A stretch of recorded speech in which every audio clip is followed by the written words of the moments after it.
They told us that Islam and Christianity couldn't agree on Jesus. But what if I told you there's a forgotten truth about him? One that Islam has been protecting for over 400 years. A truth that changes everything you thought you knew. For most people, Jesus is seen as the dividing line between Christianity and Islam. Christians see him as the foundation of their faith, while many assume Islam rejects him altogether. But the reality is far more powerful, far more unifying, and far more surprising. Because in truth, Islam has not erased Jesus, it has preserved him. Preserved his honor, his story, and his place in the line of God's greatest messengers. The Qur'an, revealed more than 600 years after Jesus walked the earth, doesn't dismiss him. It safeguards his memory from the distortions and debates that grew over time. It tells us that Jesus was born miraculously to Mary, one of the most honored women in history.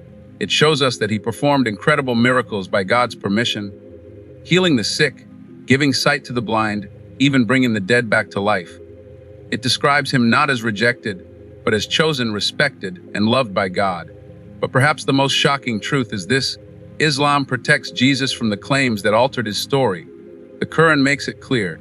Jesus never claimed to be God. He was not crucified, nor was he abandoned. Instead, he was raised up, protected by God, with the promise that he will one day return to finish his mission. This is the forgotten truth about Jesus, a truth hidden in plain sight, guarded in the Qur'an for centuries. A truth that changes not only how Muslims see Jesus, but how the world might begin to see the bridge between Islam and Christianity. So stay with me, because once you see how Islam still protects the real Jesus, you'll realize this isn't about division at all. It's about rediscovering the Jesus who was never lost, only preserved. One of the most powerful truths that Islam has preserved about Jesus is that he never claimed to be God. While some Christian traditions elevate Jesus to divinity, the Qur'an carefully restores his true role, that of a prophet, servant, and messenger of the one Almighty God. This is not presented as a denial of his greatness, but rather as the ultimate honor, to be chosen by God to guide people back to pure worship. In Islam, Jesus is described with titles of deep respect: a word from God, a spirit from him, and the Messiah. Yet these titles are not signs of divinity. They are acknowledgments of his closeness to God and his miraculous mission. The Qur'an directly addresses the confusion that arose over the centuries by quoting Jesus himself, saying he worshiped God, that he was sent by God, and that his miracles were only possible through God's permission. This teaching removes the contradictions that developed when people began to see Jesus as more than what he ever claimed. By placing him firmly within the line of prophets, alongside Noah, Abraham, Moses, and Muhammad, Islam not only preserves his true identity, but also protects his honor from misunderstandings and exaggerations. For Muslims, this doesn't lessen Jesus' importance, it magnifies it. He is respected not for being God, but for being a flawless example of submission to God. He becomes a bridge, not a barrier, between faiths, showing that pure devotion belongs only to the Creator. This forgotten truth shifts the perspective completely. Jesus never asked for worship. He pointed people to the one who deserves it. And Islam ensures that his legacy remains exactly unaltered and protected. One of the most remarkable truths that Islam has safeguarded about Jesus is the story of his miraculous birth. While some may assume that only Christianity upholds the virgin birth, the Qur'an confirms it with great detail, honoring both Jesus and his mother Mary. In Islam, Mary's Maryam is described as one of the most righteous and pure women in all of history. The Qur'an dedicates an entire chapter to her name, something not even found in the Bible. It describes how she withdrew from her people in devotion and how the angel Gabriel appeared to her, delivering the news that she would give birth to a child without any man touching her. Stunned, she asked how such a thing could happen, and the angel replied, "It is easy for God." This moment highlights a powerful truth. The virgin birth was not a sign of Jesus' divinity, but of God's limitless power. Just as God created Adam without a father or mother, he created Jesus without a father, to show humanity that nothing is beyond his command. What Islam protects here is the purity of this miracle. It leaves no room for doubt, denial, or exaggeration. Mary's honor is preserved, her chastity defended, and her role as a chosen woman elevated higher than in any other tradition. At the same time, Jesus' birth becomes a sign of God's greatness, not a reason to claim divinity for him. For Muslims, this truth is beautiful. It shows that Jesus' very entry into the world was a miracle, but one that points back to God, not away from Him. Islam safeguards this forgotten truth, ensuring the virgin birth remains a testimony of divine power and mercy, uncorrupted by human changes. Another forgotten truth that Islam has preserved is that Jesus performed incredible miracles, but always by God's permission, never by His own power. The Qur'an presents a clear picture of Jesus as a messenger who was blessed with extraordinary signs, not to elevate Him above humanity, but to prove the greatness of the one who sent Him. The Qur'an describes Jesus healing the blind, curing those with leprosy, and even raising the dead. Each time, the wording is precise, by God's permission. This repetition is not accidental. It emphasizes that while Jesus was chosen for these miracles, the power behind them belonged only to God. He was the instrument, not the source. One unique miracle mentioned in the Qur'an is Jesus shaping a bird from clay, and by God's command, breathing life into it. This is not found in the Bible but preserved in Islamic tradition, showing once again that Jesus' role was to serve as a living sign of divine power. These miracles were never about drawing attention to Jesus Himself. They were meant to remind people of God's ability to give life, heal, and control all things. Sadly, over time, some took these signs as proof of divinity, forgetting the very message Jesus delivered to worship God alone. Islam protects this balance. It does not deny Jesus' miracles, nor does it exaggerate them. Instead, it restores them to their true purpose, evidence of God's authority and mercy. For Muslims, this makes Jesus even more honorable. He is remembered not as a rival to God, but as a servant through whom God's greatness was revealed. This forgotten truth turns Jesus' miracles from a source of confusion into a clear sign of the Creator's unmatched power. One of the most striking truths that Islam has preserved is that Jesus was never crucified. While the crucifixion is central to Christian belief, the Qur'an offers a different account, one that protects Jesus' honor and clears the confusion created over centuries.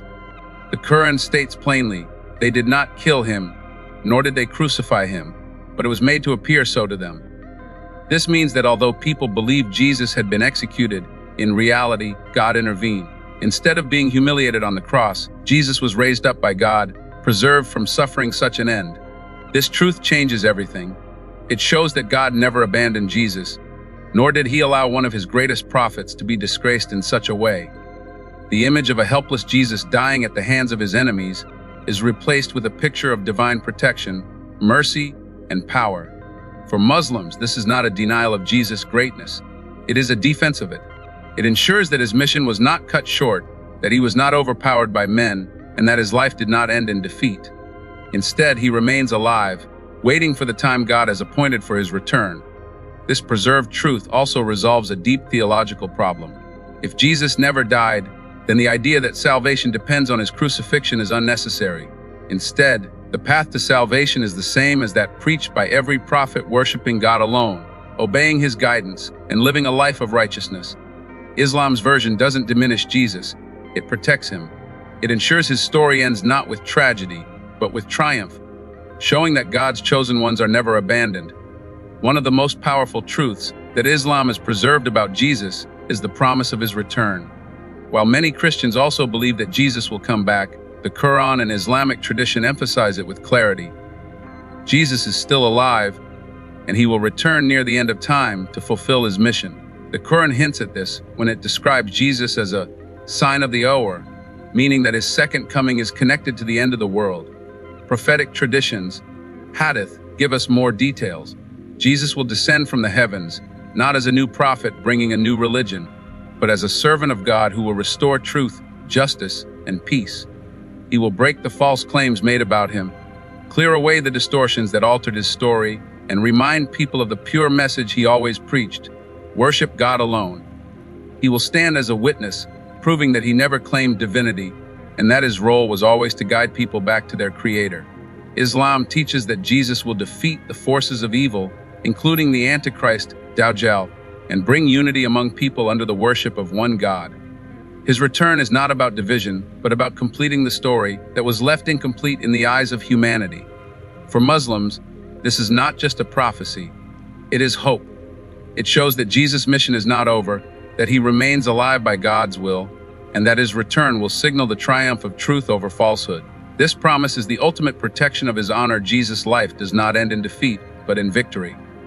Islam ensures that the real Jesus, the prophet, the Messiah, the servant of God, will return to complete his mission. So, after uncovering these truths, what do we see? We see that Islam has not erased Jesus. It has preserved him. It has protected his honor, his story, and his true message in ways that many people have never even heard before. For over 400 years, the Qur'an has guarded the forgotten truths about Jesus that human hands either altered, confused, or buried under layers of debate. We learned that Jesus never claimed to be God. Instead, he called people back to the worship of the one Almighty Creator. We saw how the Qur'an confirms his miraculous virgin birth, protecting the dignity of Mary and keeping her name honored for all time. We discovered that Jesus' miracles, while breathtaking, were always performed by God's permission, pointing people back to divine power, not to himself. We revealed the truth about the crucifixion, that Jesus was never abandoned, never humiliated, but instead raised and protected by God. And finally, we understood that his story is not over. Jesus is alive, and Islam promises his return to set the record straight, defeat falsehood, and bring the world back to truth and justice. These aren't just stories. They are a reminder. A reminder that faith isn't about clinging to human-made changes, but about holding on to what God actually revealed. Islam doesn't compete with Jesus.